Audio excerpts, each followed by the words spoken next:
es alucinante. Cuando ya se había votado la palabra más buscada en Google. Esto enlaza también, que a mí me dejó a cuadros, también si salir del Reino Unido con el referéndum en Escocia, ¿no? Es cierto que votó mucha gente, votó un 80% de la población y lo vendían como la participación ha sido altísima. Claro, yo no pienso en ese 80%, pienso en ese 20% de ciudadanos escoceses que algo tan fundamental como pertenecer a un país u a otro, insisto, no se trata de decidir el modelo de farola, sino si tu país quiere seguir perteneciendo al Reino Unido o salirte del Reino Unido, pues bueno, hay un 20% de gente que decidió quedarse en casa, ¿no?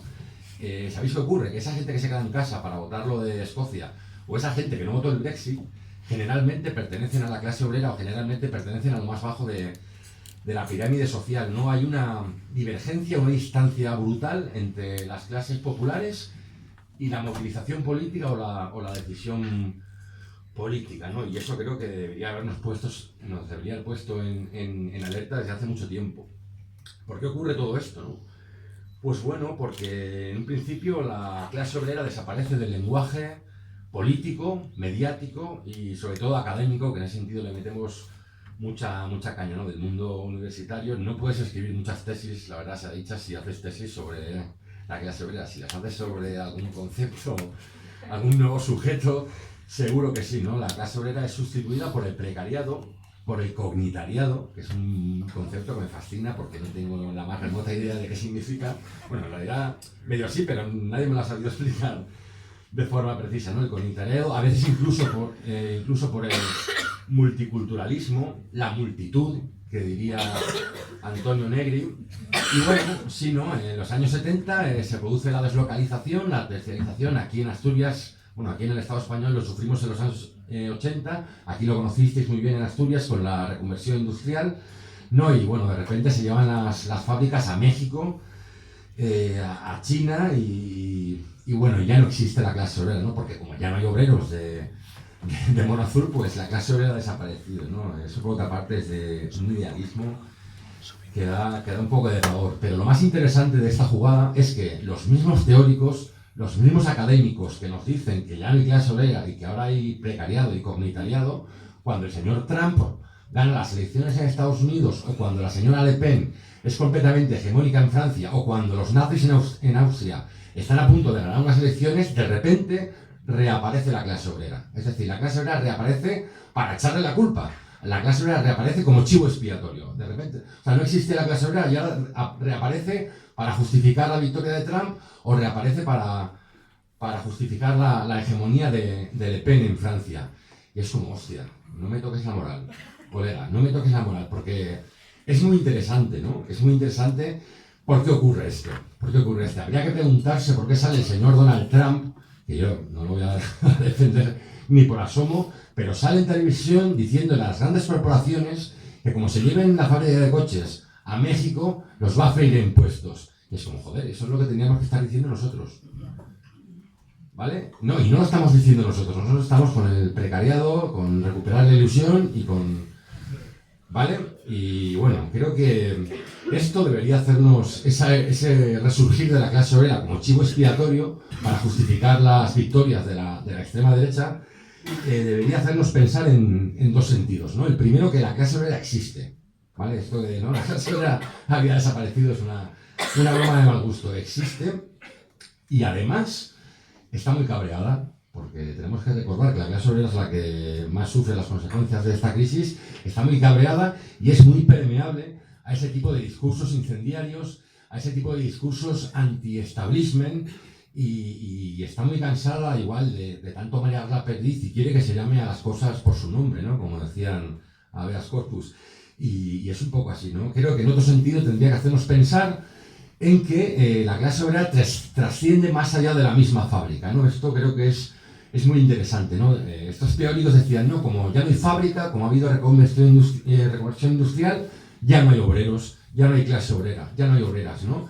Eso es mentira, ¿no? Y creo que enlaza con lo que comentaba Arantxa del hilo rojo, ¿no? Nosotros siempre ponemos el ejemplo de Vallecas o de San Marcelino en Valencia. Aquí supongo que serían las cuencas mineras. Todos estamos de acuerdo en que Vallecas es un barrio obrero. ¿Por qué? Porque está lleno de fábricas y de hileras llenas de obreros como en azul, no, porque hay una tradición, porque hay ese hilo rojo que comentamos que pasa de padres a hijos. Aquí creo que, aunque en Asturias se eliminara la última mina, la zona minera siempre había un pozo, siempre quedará un pozo de lucha, siempre quedará un pozo de, pues bueno, ese hilo rojo que comentamos. Claro, esta visión folclórica de la clase obrera que comentaba Arantxa, de pues eso, el hombre con el mono azul, que se mancha de grasa, que fuma ducados, ¿no? Y creo que es un error tener esa visión de la clase obrera, porque hoy además hemos tenido un ejemplo paradigmático que demuestra lo contrario, ¿no? Y es súper jodido combatir eso, ¿no? Porque si tenemos esa idea o ese concepto de la clase obrera tan folclórico, tan de los años 30 o 40, pues es muy difícil combatir pues lo que está sucediendo. ¿Y qué sucede? Pues que te encuentras con un chiquito o una chiquita que trabaja en Zara por 600 euros y como no va de azul, ni se mancha de grasa, ni lleva un uniforme que llega todos los días al trabajo vestida como ella quiere, ya no es clase obrera, ¿no? Yo soy clase media porque trabajo en un Zara. Y claro, así nos luce el pelo, luego. Una cosa que comentamos en el libro, que ha generado cierta polémica, ¿no? Nosotros no entendemos la polémica, es la cuestión de la paridad obrera en los partidos de izquierda transformadora, los partidos que se reclaman de los de abajo y demás, ¿no?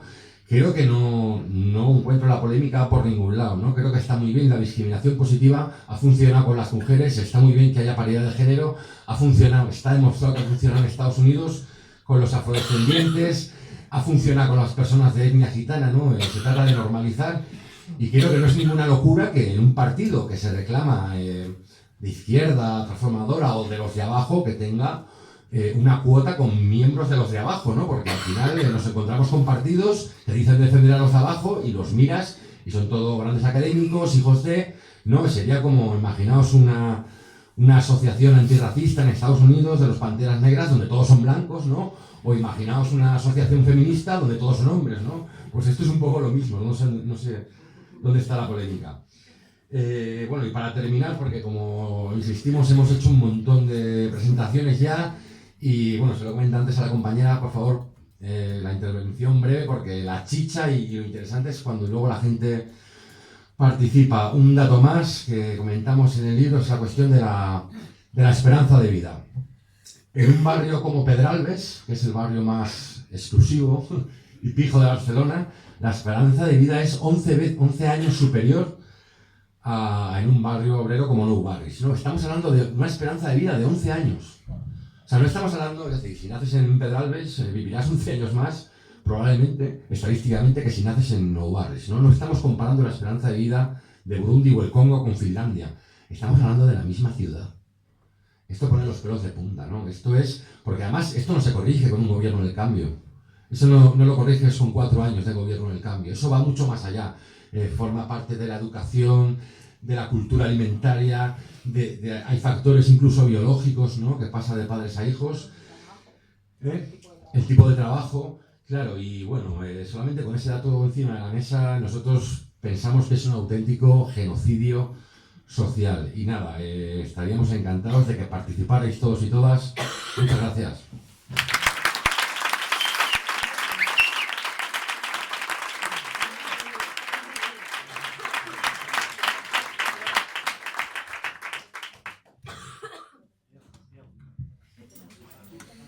No, da igual, si levantan la voz. Ese de ahí funciona, Diego, ya se siente, ese de ahí funciona. El que está ahí en la jirafa funciona. Bueno, pues entonces abrimos el turno de debate. Como el micro no es muy largo, sí que pediría que para las intervenciones Que la gente que suba aquí si quiere. os fuerais acercando, sí, aquí. Vale, entonces bueno, cogemos unos cuantos turnos, si queréis cogemos unos cuantos. Hemos decidido que pregunta-respuesta, porque si no luego perdemos el hilo y Vale, pues un turno de palabra y los ponentes van contestando. hay 4 y luego ya no sé qué preguntar. Diego, aquí hay una persona Pues yo solo escribí. Hola, buenas tardes. Soy José Luis García Zuaza, un jubilado del metal con 50 años de cotización.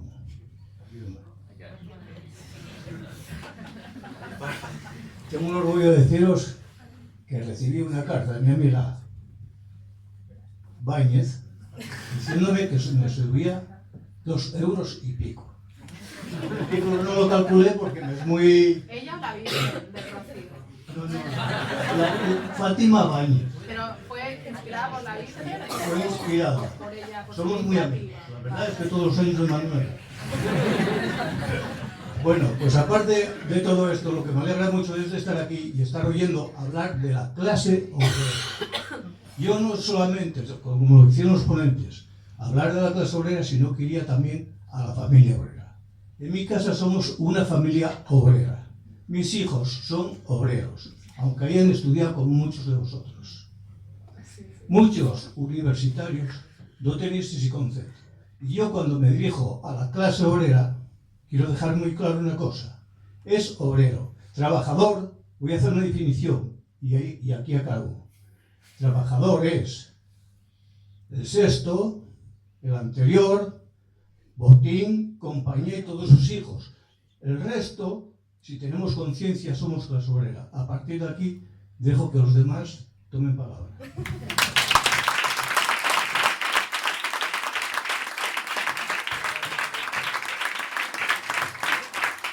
Bueno, yo me llamo Rubén, soy trabajador del telemarketing, también hay hombres algunos. Y no solo para deciros una cosa que se mencionó varias veces, que me gustaría insistir, yo creo que una cosa que nos hace muchísimo daño es el término clase media.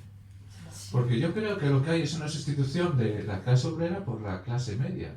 O sea, alguien me dijo una vez que la cosa se jodió el día que a los obreros nos convencieron que somos clase media.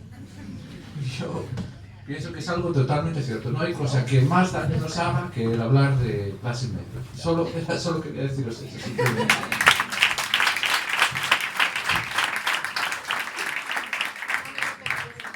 Bueno, pues al hilo, no, vamos a hacer un par para que si no se pierda el hilo. Al hilo de lo que decía el compañero bueno, por supuesto nos quitamos el sombrero con el compañero del metal. De verdad que la piel de gallina. Y al hilo de lo que comentaba el compañero de telemarketing, creo que tiene toda la razón. En el libro analizamos 1000 historias, los medios, el cine, y hay una que me gustó mucho escribir, ¿no? Que es la cuestión de cómo nos convencen a todos de que somos clase media, ¿vale? Pues como lo hacen con la publicidad. O sea, pensar en algún anuncio, un anuncio solo, que anuncie ya no un coche caro, ¿no? Que anuncie un coche, que anuncie cereales, que anuncie un reloj, que anuncie que aparece la familia, ¿no? Primero, ¿en qué tipo de casas viven? Siempre es una casa de clase media, una casa de clase media. El tipo cuando llega del trabajo, ¿lo has visto alguna vez que llegue con un mono? O que llegue con un uniforme de cajero de Mercadona, o que llegue con... Y eso parece una tontería, pero eso, claro, va generando un rum rum que al final, claro, si la clase obrera no está, no existe en la publicidad, no existe en los medios, no existe en el cine. En el cine hay otro capítulo dedicado al cine.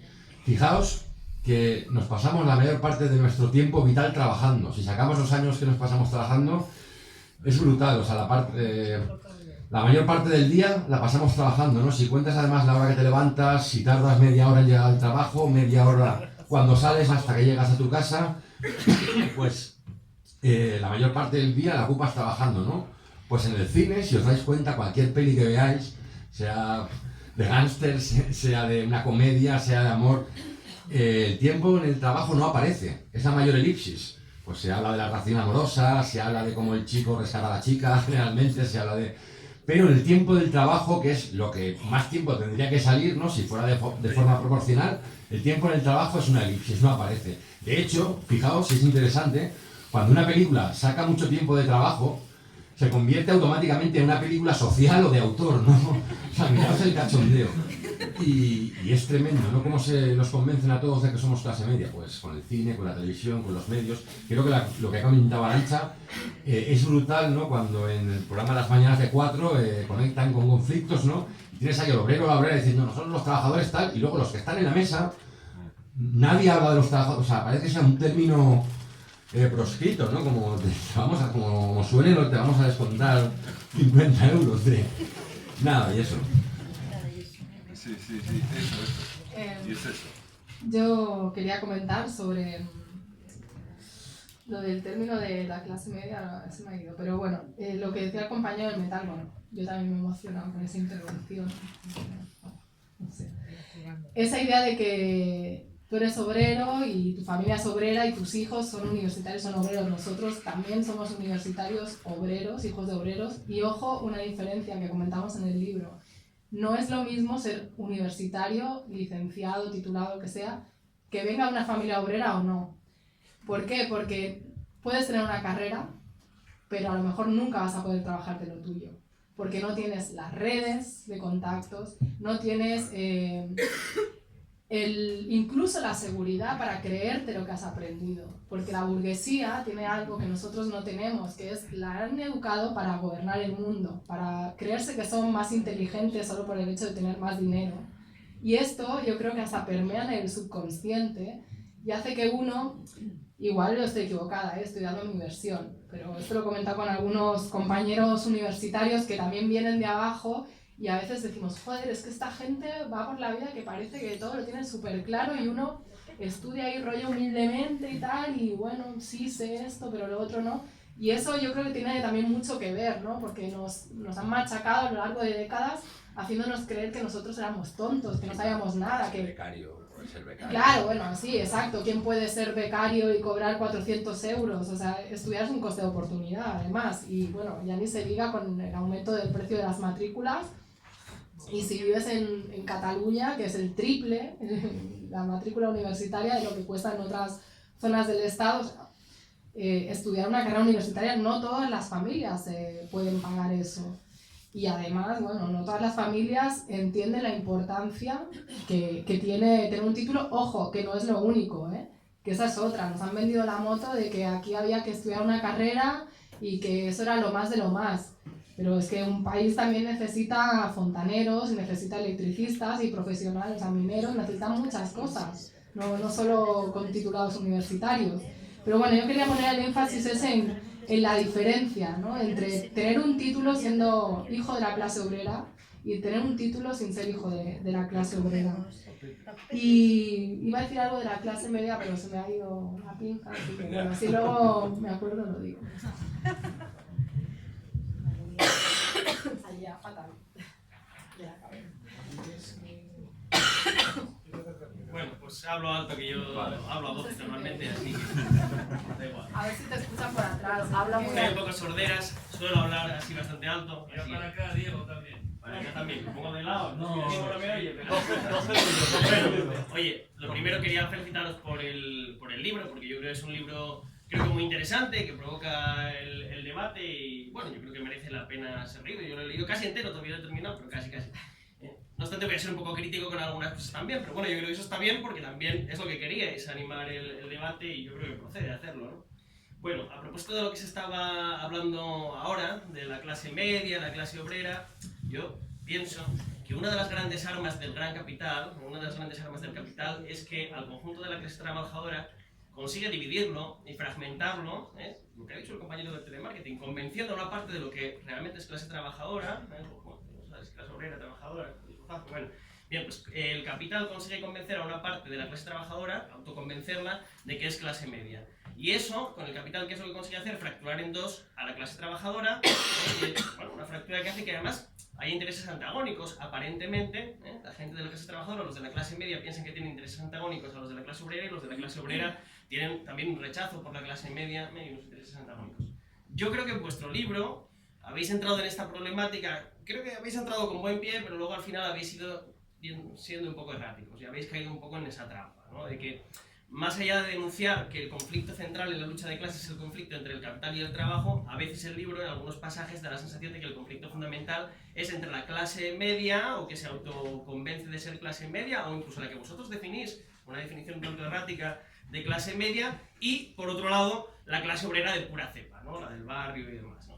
Yo creo además ahí que en el libro hay algunas cosas un poco erráticas, ¿no? Por ejemplo, al definir qué es clase media, qué es clase obrera, decís clase media, bueno pues clase media es el funcionario del grupo A y el del grupo B es clase obrera. Hombre, a mí me parece un poco simplista esa definición, ¿no? Si digo la verdad. Porque a veces un funcionario del grupo B en los mayores niveles puede estar muy próximo al del grupo A en los niveles inferiores.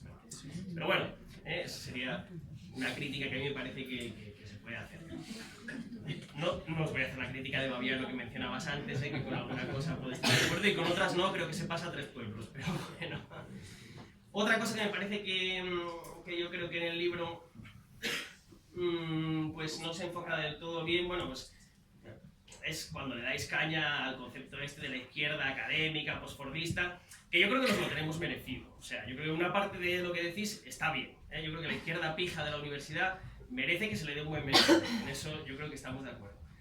Ahora bien, claro, vosotros venís a pintarlo como que la izquierda académica es esa especie de ente maquiavélico conspiranoico que ha creado todo esto del posfordismo y no sé qué, con una intención deliberada de negar el discurso de conflicto de clases y invisibilizar a la clase obrera. Y yo creo que es posible que una parte de la izquierda académica haya hecho eso conscientemente. Yo creo que hay otra parte que no, que sencillamente lo que quiere hacer es investigar qué cambios se han producido en los conflictos de clases y en la economía capitalista y saber por qué se ha transformado el trabajo y tal y cual. Bueno, me parece muy bien que vosotros hagáis esa antítesis a la izquierda académica, la antítesis de vuestro trabajo, que es, bueno, pues efectivamente, es decir, ese discurso para negar a la clase obrera tiene una intencionalidad o sobre todo unas consecuencias que son muy negativas desde el punto de vista del conflicto de clases. Me parece muy bien como antítesis, pero yo creo que falta la síntesis, porque yo creo que con vuestra antítesis acabáis cayendo en el negacionismo. Haga la expresión de lo de negacionismo si se puede hacer, ¿no? Bueno, acabáis viniendo a afirmar que no ha habido ningún cambio en el capitalismo, que valen las viejas... Bueno, analizáis algún cambio, la terciarización, pero de una manera súper superficial. De hecho, yo creo, me da la impresión, pero eso me lo tendréis que decir vosotros, creo que cuando analizáis la terciarización, los cambios en la economía y tal, me da la impresión de que es un poco superficial, porque yo creo, pero eso tampoco solamente es lo que yo sospecho, no puedo estar seguro... Sí, sí, la académica y además lo tendré merecido, vamos, o sea que... Bien. Bueno, diré también que eso, lo que estaba diciendo es que... Vamos a ver. Yo también, ¿eh? Lo sé. Bueno, ¿de dónde iba perdido el hilo un poco? Bueno, no, lo que iba a decir... Perdona. No, lo que iba a decir es, la tesis, digamos, sería adiós a la clase obrera ya no existe, la antítesis sería la vuestra, que me parece correcta, es decir, no, la clase obrera